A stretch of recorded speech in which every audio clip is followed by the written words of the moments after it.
I gave you a huge break back in April and just told you, just don't miss the test. I'm going to remand her for 3 days. Washtenaw County Jail for defendant remanded. This courtroom session is not going how Ms. Johnson planned. After getting a massive break just months earlier, she's back. And now the judge isn't buying the excuses. Missed alcohol screening? Ignored a court warning? And yet she shows up claiming she forgot to print it out. This isn't just about missed paperwork. This is a test of patience, accountability, and the system's limits.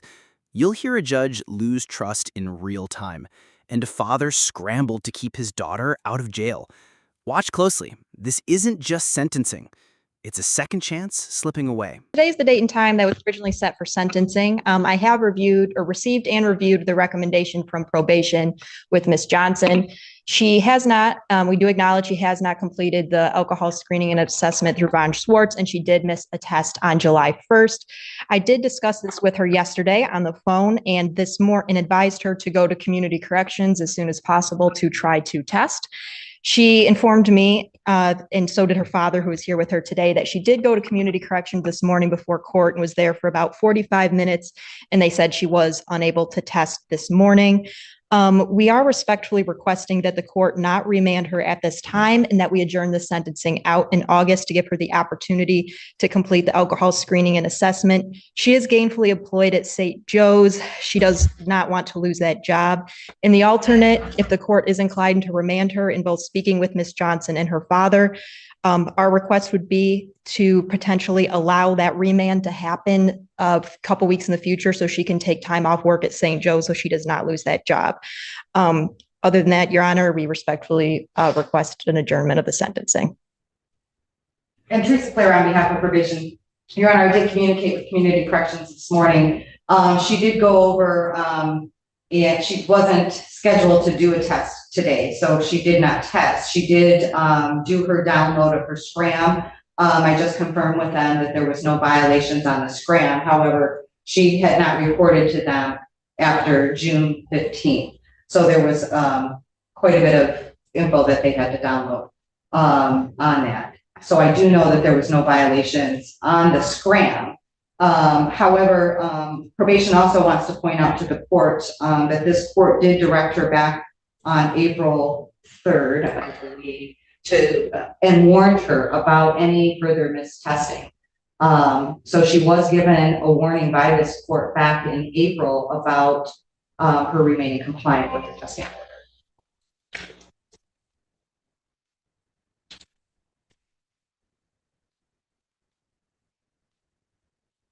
Why? Why what?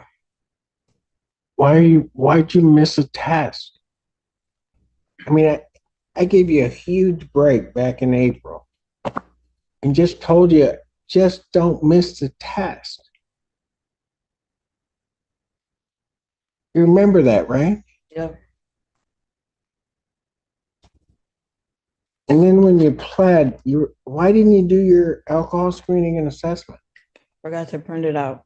What? I said I forgot to print it out. Oh.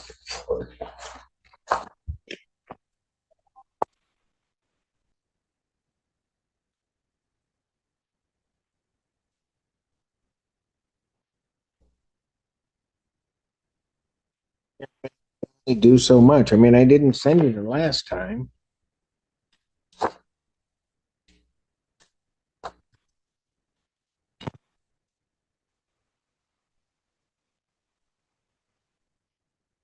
I'll re-refer to defendant to Von Schwartz for completion of her alcohol screening and assessment. Young lady, understand something. If you don't do it, and I don't have that alcohol screening and assessment, the only thing that I can really sentence you to is the maximum time. And I don't want to. Paper? What? The paper? What? All the lists on it? What is Von Schwartz? That's for your alcohol screening and assessment. Is that somebody I'm supposed to go to? What does that name stand for? That's somebody that you need to call to set up an appointment so that they can interview you and do an assessment. Okay. And Your Honor, my office I know that the clerk's office sends things out. My office also sent an email to her on June 5th, which gave her the packet and the information for the outcome assessment in addition to the information to complete the victim's impact.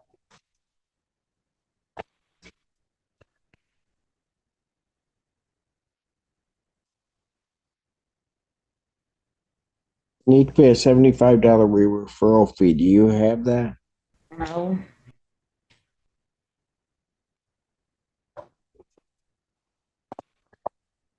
Adjourner sentenced at August 28, 2024, 9 a.m. Young lady, you are leaving me with no options. And I have a feeling that if you don't follow this, that I'm going to end up sending you for the maximum time. I don't want to do that. That right there, I don't want to do that, is the judge trying not to lose faith completely. She's holding back, but the patience is paper thin.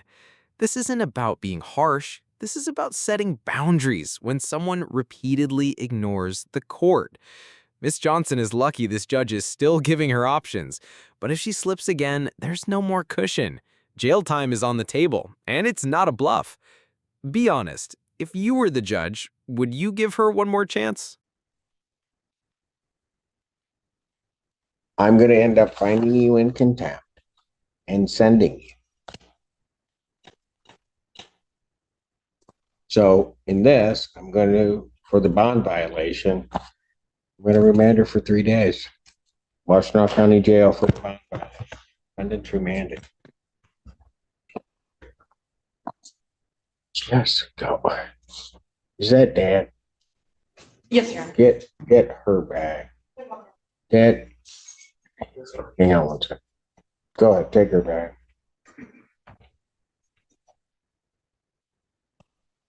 Come on up to the, can you come up to the phone? What's your name, sir? Tony Johnson. Okay. Can you help try to get her through the, I mean, Yes, I will definitely make sure that she does it. She lives with her mom, so I don't kind of know the things that kind of goes on. So I'm just coming to support, and I just was hoping that you didn't take her to jail because I know. she need this job so bad. I know. And trust me, I did not want to.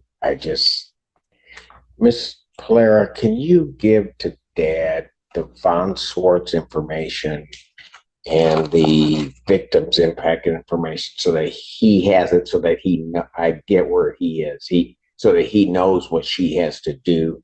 Yes, Your So Honor. I do know, I heard him in the hallway, really getting after her for not doing things. So I think that he will.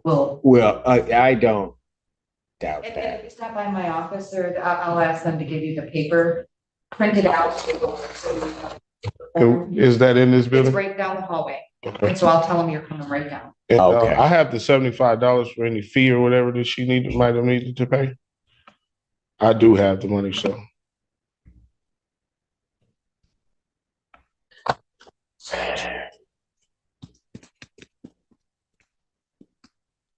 Whose case is this? Yours? Yes, Your Honor. This case is a prime example of how courts balance consequences with compassion. Miss Johnson was given a second chance and nearly threw it away until her father stepped in, pledging to keep her on track. The judge, visibly frustrated, still chose restraint over retribution, but made it clear this was the last lifeline. It's now or never for Miss Johnson. What do you think? Will she follow through, or are we watching a slow-motion crash? If you found this case as shocking as we did, make sure to hit that like button, share your thoughts in the comments, and don't forget to subscribe for more jaw-dropping courtroom breakdowns.